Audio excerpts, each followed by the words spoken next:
Yo, what's up, everybody?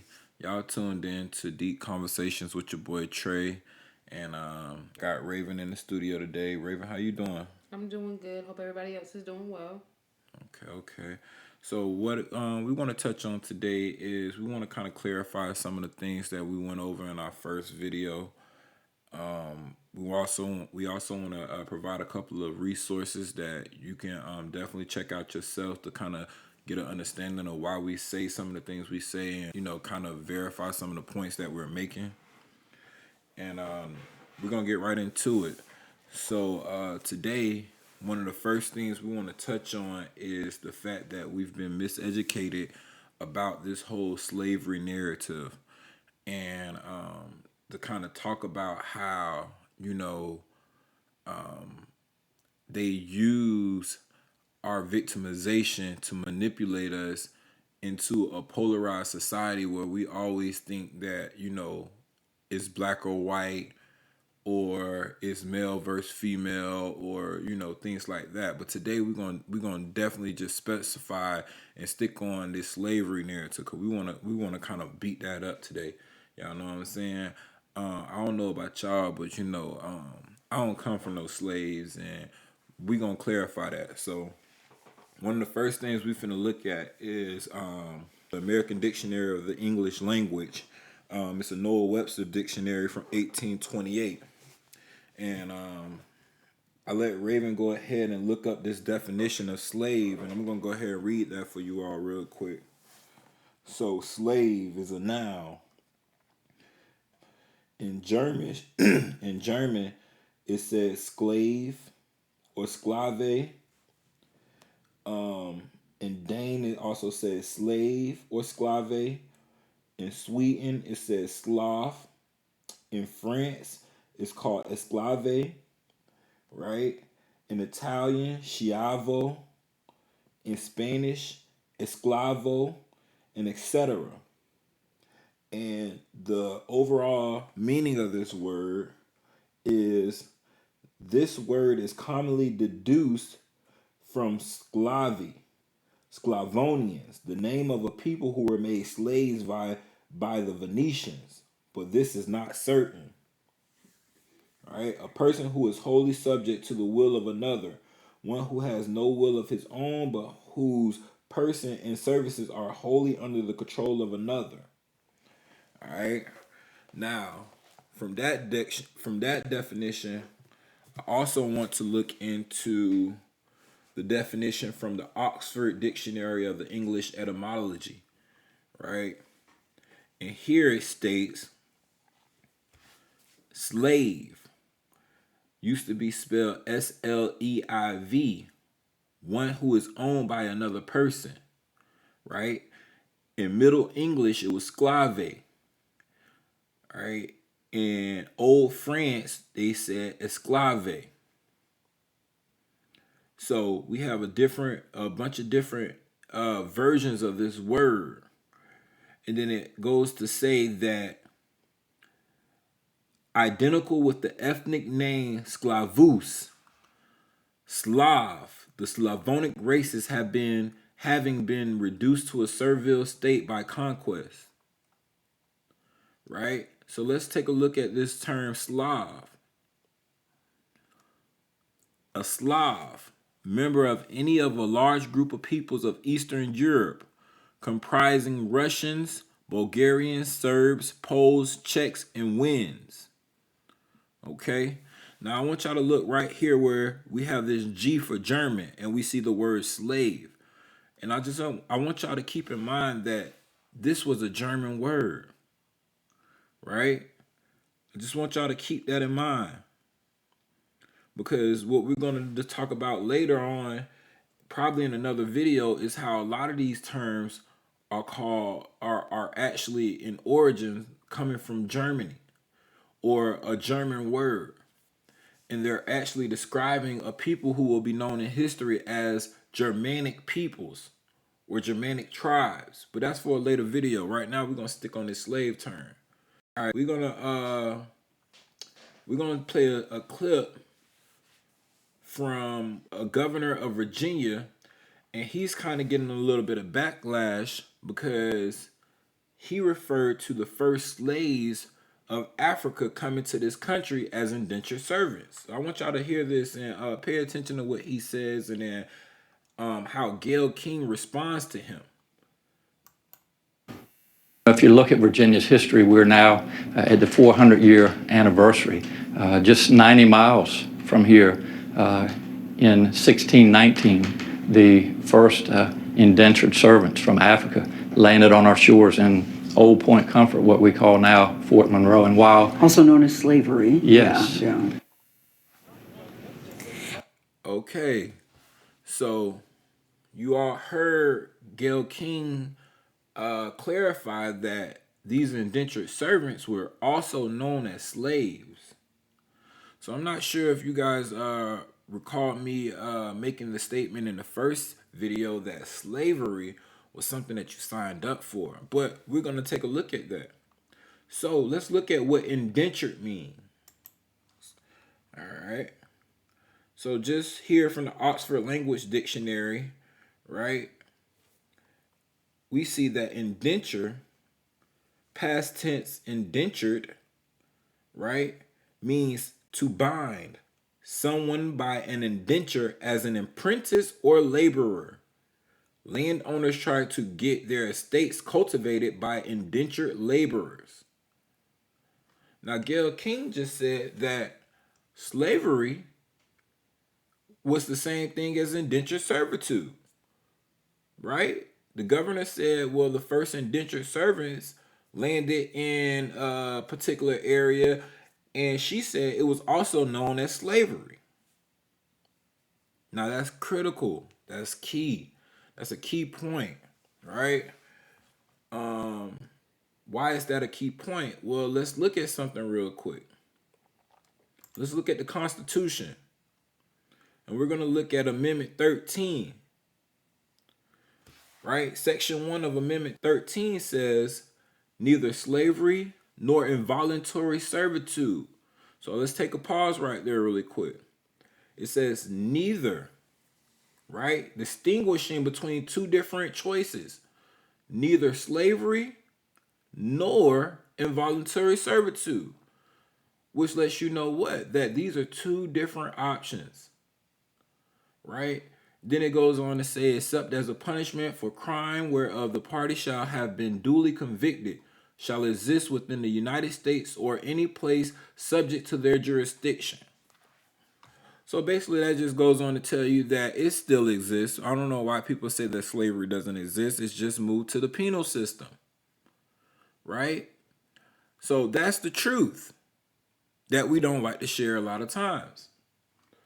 But the main point here that I'm trying to get you guys to understand is the fact that the 13th Amendment differentiates between slavery, or also known as Gayle King stated that is the same thing as indentured servitude, and involuntary servitude. All right. So let's look up what involuntary means. Done without will or conscious control. Done against someone's will, compulsory. Now that's also very important because we're going to get on that compulsory term in a later video when we're talking about compulsory education and the General Education Board that was funded by Frederick T. Gates and John D. Rockefeller, and how they intentionally want to make us dumb down so we can all be slaves to their greater corporations. We could be great workers instead of great thinkers, right? So these are things that are all very important to what I'm trying to get you to understand. Is that when we were telling you in that first video that there was no way that these people were slaves, and 20 odd years later, 20, 30 odd years later, we have towns such as Eatonville and Princeville. And then, 40, 50 odd years later, we have towns such as Tulsa, Oklahoma, where we're professionals such as doctors and lawyers and things of this nature. It doesn't add up. It doesn't make any sense, right? Like I go back to that clip that I showed you in the first video from Rosewood, and the Caucasian said what? He's like, the Negroes got pianos. I ain't never had a piano. And I ask you again, how is this possible? Raven, you got anything you want to chime in? Yeah, of course. When you think about it, when they teach you about slavery and how we were so destitute, how we were so lost, how we were just these people that they didn't know what to do. We didn't know what to do with us, and didn't know how we were going to survive. According to them, we couldn't read, we couldn't write. This is fresh out of slavery, right? Then like you stated, 20 to 50 years after being so-called freed, here we are running successful communities, and people have successful farms, businesses. Like you said, they're educated as in doctors and lawyers. Like, it just reiterates what you're saying. How does this make any sense? How does this information add up? You're telling me within 20 to 60 years, these people came from knowing nothing, doing nothing, can be completely submissive to slavery, to stepping out and just being able to function 100% on their own in these successful communities, depending and relying upon each other as a community and their own, is something that needs to be questioned. Right. Definitely. I definitely agree. And that's all we're saying is to wake up and use our minds, because, we put a lot of trust in things that are told to us without actually vetting the information that is being given to us. And that's a lot of the times, like I said, how they manipulate us, because we believe the narrative that is being told to us without vetting it. We don't realize a lot of times what we don't know. Ask yourself, how many times have you found out something and you're just like, I never knew that. I always thought this was something different, or this meant something different, or it happened a different way. That's what we're trying to combat right now. And we're also pushing the fact that, we can do a lot more if we just understand who we are, and we break this cycle and this barrier that has been placed upon us, that we're supposed to be a certain way and things are supposed to be culture for us that isn't culture for us, you know and we can define our own narrative. We can define who we want to be, who we are, or who we are supposed to be. That Exactly. that's the bigger point to a lot of these things. It's like, um, we're gonna go back, like we spoke about the video, they cloned Tyrone. Well, one of the key parts to that movie was when the young lady was like, one of her favorite characters was investigator out of a book, and she always wanted to be what, like a investigative reporter or something.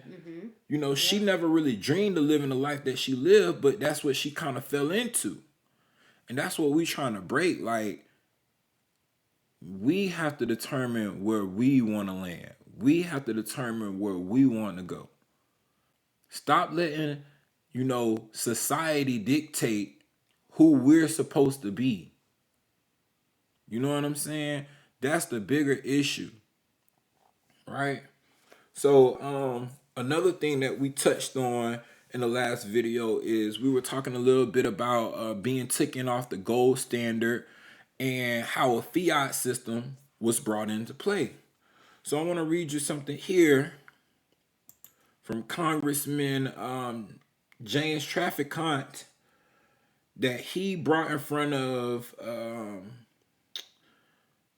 the House of Representatives back in 1993. All right.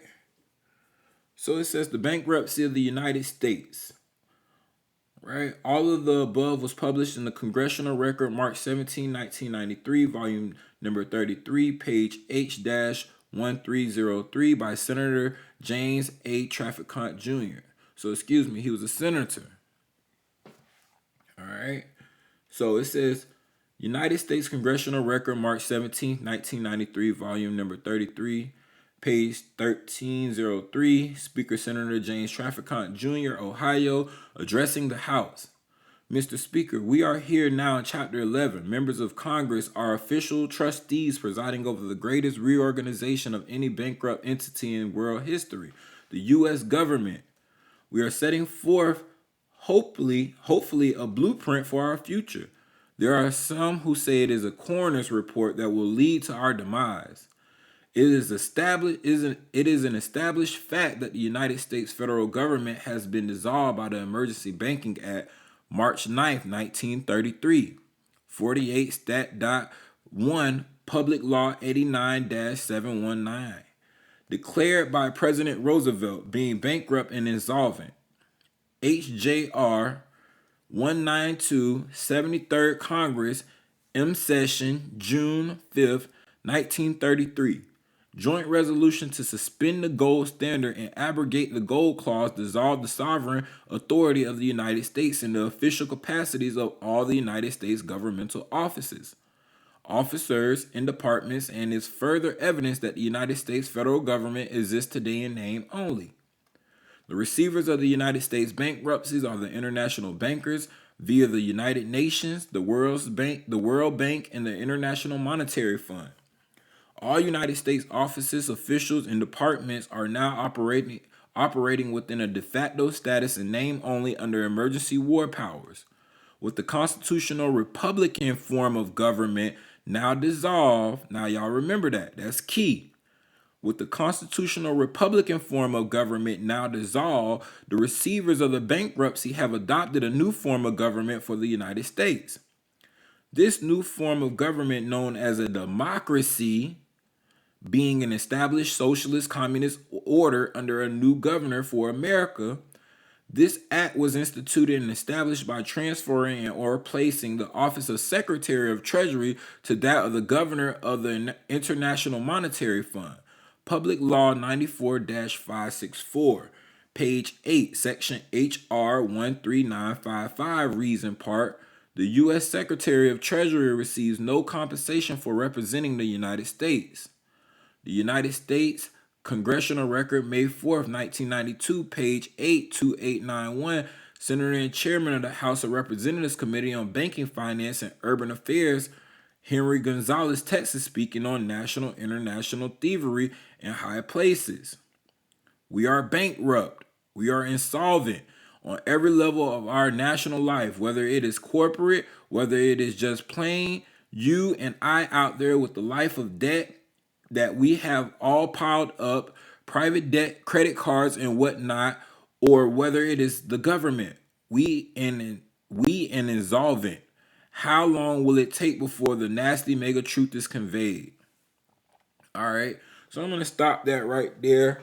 And then one of the things that I do want to mention is in the extended version of James Traficant's speech, he also goes into speaking about the importance of our currency being backed by gold and what was issued in once they took us off the gold standard and they issued in a fiat currency or an unredeemable currency that was not backed by anything, that didn't promise you the equivalent of anything for having it. And basically that is what we call the dollar bill today. The word dollar actually means gold or silver or stamped metal, but usually gold or silver and usually a coin. So when we were telling you that they issued in a credit system that helped them to put the people who they wanted in front of us, the aboriginals of this land, who were in running many cities, many areas, had a thriving society, having thriving societies within the South. This is what we were talking about. And it's not so much a secret to everyone as it is to us. So, Raven, what do you think? Well, I just find it funny because, you know, we put so much value on the dollar as people, period, regardless of, who you are. We put so much value into something that holds little to no weight, you know, and with him coming out and stating exactly what we are, exactly where we were at that time when he made the statement, it just highlights just how much and how much we don't understand about this system that we um, participate in every day. Right. That's a great point. And to kind of touch up on, what I was referring to a little bit earlier, James Traficant in the later part of his speech states that gold and silver was such a powerful money during the founding of the United States of America that the founding fathers declared that only gold or silver coins can be money in America. Since gold and silver coinage were heavy and inconvenient for a lot of transactions, they were stored in banks and a claim check was issued as a money substitute. People traded their coupons as money or currency. Currency is not money, but a money substitute. Redeemable currency must promise to pay a dollar equivalent in gold or silver money. Federal Reserves, FRNs, make no such promises and are not money. A Federal Reserve note is a debt obligation of the federal United States government, not money. The federal United States government and the U.S. Congress were not and have never been authorized by the Constitution for the United States of America to issue currency of any kind, but only lawful money. Now, you guys remember that because I'm going to show you that in the Constitution itself. All right, but he goes on to say, it is essential that we comprehend the distinction between real money and paper money. Substitute.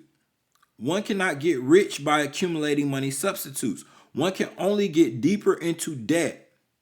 We, the people, no longer have any money. Most Americans have not been paid any money for a long time, perhaps not in their entire life.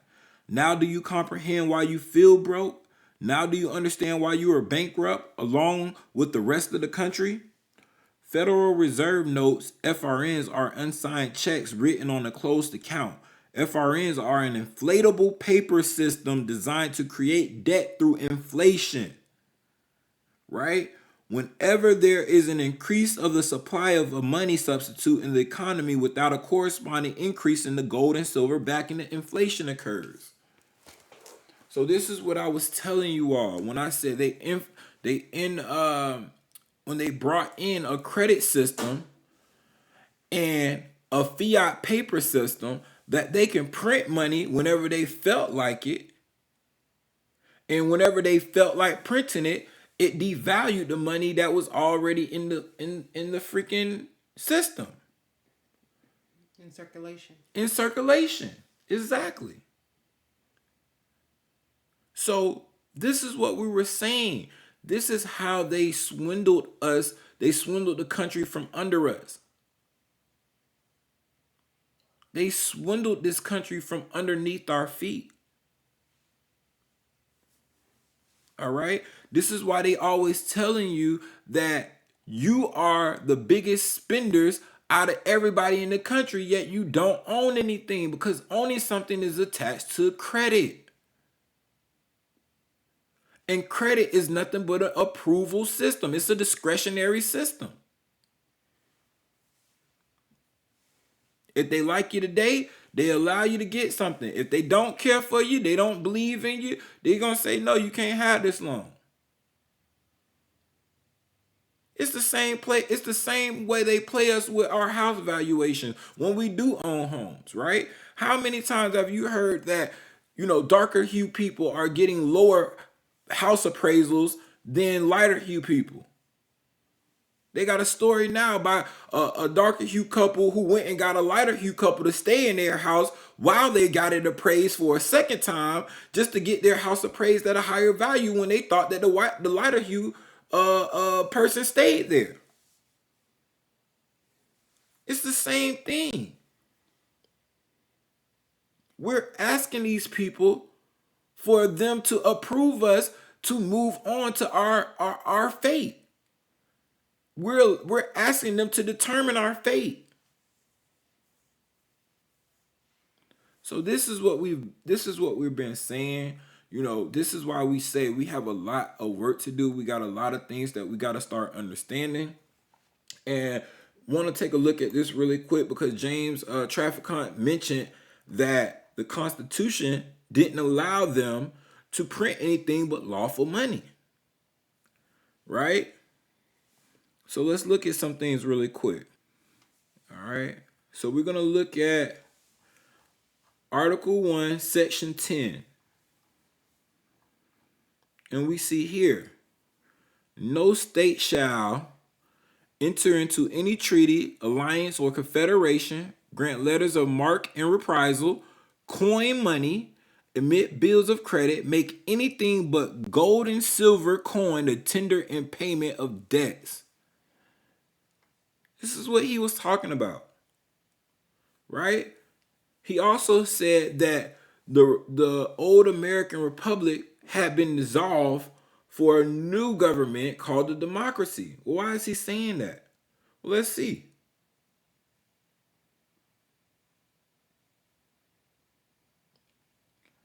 So we look at Article 4, Section 4, and it says, the United States shall guarantee to every state in this union a republican form of government and shall protect each of them against invasion and on application of the legislature or of the executive when the legislature cannot be convened against domestic violence. Let's just make this clear. The Constitution makes no type of reference to a democracy. No type of a reference to a democracy. Now, in the civics course, they're going to tell you that a republic is a type of democracy. But like I stated in my course, if that was the case, then why did they not reference a democracy? Why did they specifically reference a republican form of government? And as we saw in that Wilmington video, we were once Republicans. But now darker hued people are voting Democratic. Why is that? I'm here to tell you that there is a higher power that is trying to circumvent the Constitution. They want the Constitution gone, right? This is why they're doing everything in their power to break all of the rights that you have guaranteed through the Constitution. They're trying to, take away your guns, which, let's look at here, the Bill of Rights, Amendment 2, a well-regulated militia being necessary to the security of a free state. Right? Being necessary to the security of a free state. The right of the people to keep and bear arms shall not be infringed. Listen, that's the only amendment that says shall not be infringed. But you know what? They count on darker hued people not knowing these things. And this is why when you look around, it's us that's saying, get rid of the guns. Get rid of the guns. Get rid of the guns. They count on this. They count on our ignorance. They count on the fact that we don't know these things. But I also think too is that they count on our fear of them as well, or what a gun can do to you, or how gun violence has targeted your community or the people around you. They flood our communities with weapons.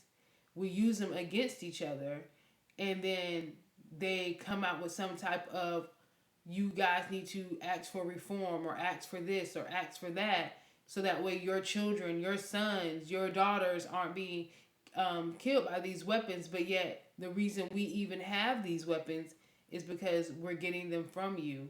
And it's just like they want you to advocate. They're giving you a reason to advocate against it so that they can come and fix it. And by fixing it is taking your right away. Exactly. Right. always be wary of the people who present the problem but also present the solution to the problem. That's one of the oldest ways to get somebody on your side for anything is to create a problem and then present the solution. And that's what they've been doing to us. And don't get me wrong, it's not a Democrat or Republican thing. Like I said, that's all part of the polarization that we're being divided into. It's not a black or white thing. It's not. It is really a higher power that don't care about whether you a Democrat, don't care whether you a Republican. They don't care if you black or white, to be honest. Because at the end of the day, they already got who they want to inherit these, these lands, this world. You know, those people are already chosen. Yeah, we understand that there's some racist people out here. It's a lot of racist people out here. We're not saying that it isn't. Don't ever get it construed and think that I'm thinking like, all right, white people or lighter hue people, they don't have racist people within them, or people who gonna discriminate against you because you darker hue. That's not what we saying at all. But understand that a lot of them are just as misled and misguided as we are.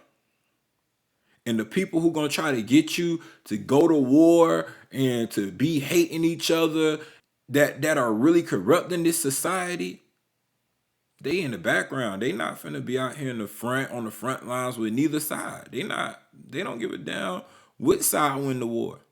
As long as you wipe out enough people for them to have more resources and opportunities, that's what it's all about for them. So, we just want to touch on these couple of subjects and clarify a lot of our positions from the last video. We definitely hope you guys enjoyed and learned a couple of things here. Definitely hit that like button if it was helpful for you, and hit that subscribe button. Don't be afraid to leave a comment in the comment section. Let us know what you're thinking. If you have any opinions or anything to add or subtract, feel free. You know what I'm saying? We all out here trying to learn together. So that's been real, y'all. It's been another episode of Deep Conversations with Trey. Raven, you want to say anything before we get out of here? I just want to thank you all for tuning in. Appreciate the support. All right. Take care, everybody.